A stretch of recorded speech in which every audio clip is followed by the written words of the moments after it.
যেটি কাতার এর আমিরের পাঠানোর জন্য যিনি উদ্যোগ নিয়েছেন, সেই এয়ার অ্যাম্বুলেন্সের কারিগরি ত্রুটির কারণে ওটাও যেমন আসতে পারে না, এটা সত্যি কথা। অন্যদিকে মেডিকেল বোর্ডের সদস্যগণ জরুরিভাবে মেডিকেল বোর্ডের সভা করে এবং একসাথে বসে সিদ্ধান্ত নিয়েছিল যে ওই মুহূর্তে ওনার ফ্লাই করার সঠিক হবে না।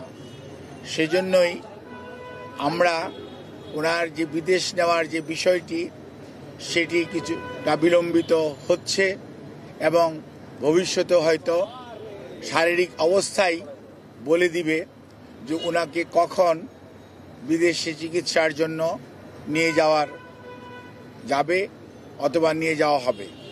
কাজেই এখন আমাদের মেডিকেল অ্যাম্বুলেন্স সবসময়ই প্রস্তুত আছে, কিন্তু প্রস্তুত থাকলেও সর্বোচ্চ পর্যায়ে দেশনেত্রী বেগম খালেদা জিয়ার সুচিকিৎসা এবং ওনার সেফটি অ্যান্ড সিকিউরিটি অর্থাৎ চিকিৎসাগত দিক থেকে এইটি অত্যন্ত প্রাধান্য পাচ্ছে সর্বত্রই। এবং আমাদের যে মেডিকেল বোর্ডের সম্মানিত সদস্যরা ইউকে এবং আমেরিকা থেকে এবং বাংলাদেশ থেকে যারা অংশগ্রহণ করছেন, ইভেন সুদূর চায়না থেকেও, সবাই কিন্তু ওনার ফিজিক্যাল কন্ডিশনের উপর সবচেয়ে বেশি গুরুত্ব দিচ্ছে। এবং আমরা মনে করি, আমরা সবাই, দেশের সকল মানুষ ওনার সুস্থতা চায়, চিকিৎসকরা চায়, দেশের আবাল বৃদ্ধ বনিতা, সকল ধর্মের, সকল রাজনৈতিক মতাদর্শের মানুষরা চায়। কাজেই যেহেতু ওনার স্বাস্থ্য আমাদের সর্বোচ্চ অগ্রাধিকার, সেজন্য আমাদের ভারপ্রাপ্ত চেয়ারম্যান সার্বক্ষণিকভাবে জনাব তারেক রহমান সাহেব এটি যেমন তদারকিও করছেন এবং এ ব্যাপারে চিকিৎসকদের মতামতকেই উনি সবচেয়ে বেশি অগ্রাধিকার দিচ্ছেন।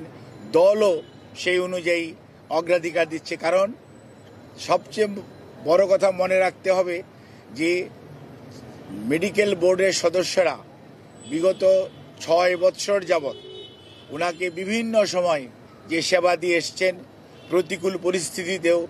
আজকে হয়তো পরিস্থিতি কিছুটা বদলেছে, কিন্তু আপনারা সবাই সাক্ষী কি অবস্থার মধ্যে দিয়ে আমাদেরকে বিগত 6টি বৎসর পার করতে হয়েছে।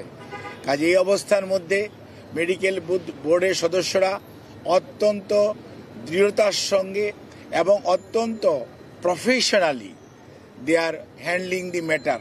অর্থাৎ আমাদের যে এইখানকার যে শুধু যে দেশের চিকিৎসকরা এটার সাথে ইনভলভ, তা ভাবার কোনো কারণ নেই। আমি সব সময় আপনাদেরকে মেডিকেলের সদস্যদের নাম সব সময় বলেছি, আমি আবারও আজকেও বলতে চাই যে আমরা প্রফেসর ডক্টর শাহাবুদ্দিন তালুকদার এখানে উনি আছেন, এখানে ডক্টর এজেড সালেহ আছেন, ডক্টর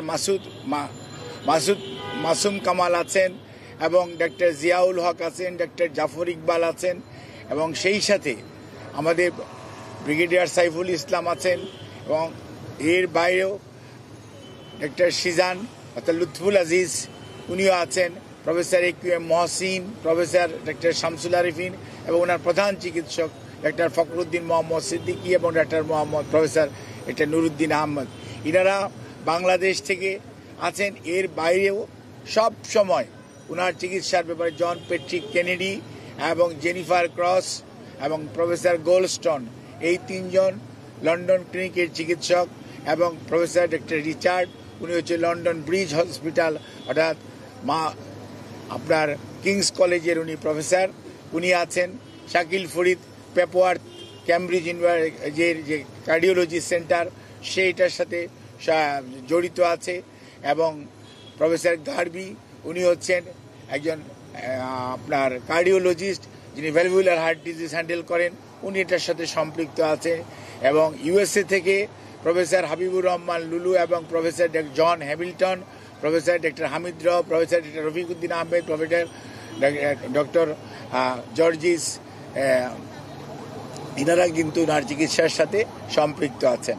কাজেই সব সময় এই চিকিৎসার সমন্বয়ের জন্য ডক্টর জুবাইদা রহমান, উনি আগে লন্ডনে ছিলেন, গতকালকে উনি এসছেন এবং উনিও সার্বক্ষণিকভাবে এই চিকিৎসা মেডিকেল বোর্ডের সকাল বিকাল যে মেডিকেল বোর্ড বসে পরামর্শ করে সেই সমস্ত বিষয়ে উনি অংশগ্রহণ করেন এবং সার্বিকভাবে ওনার পরিবারের সদস্যদের মধ্যে বিশেষ করে সৈয়দ আশরাফুল্লাহ রহমান এবং শামীম ইস্কান্দার সাহেব সহ পরিবারের সদস্যরাও এই মেডিকেল বোর্ডের সভা বসার পরবর্তীতে তাদেরকেও এবং আমাদের ভারপ্রাপ্ত চেয়ারম্যান জনাব তারেক রহমান সাহেবকে, আমাদের দলের মহাসচিব মির্জা ফখরুল ইসলাম আলমগীর সহ দলের সর্বোচ্চ পর্যায়ে নেতৃবৃন্দকে যথাযথভাবে অবহিত করে রাখা হয়েছে।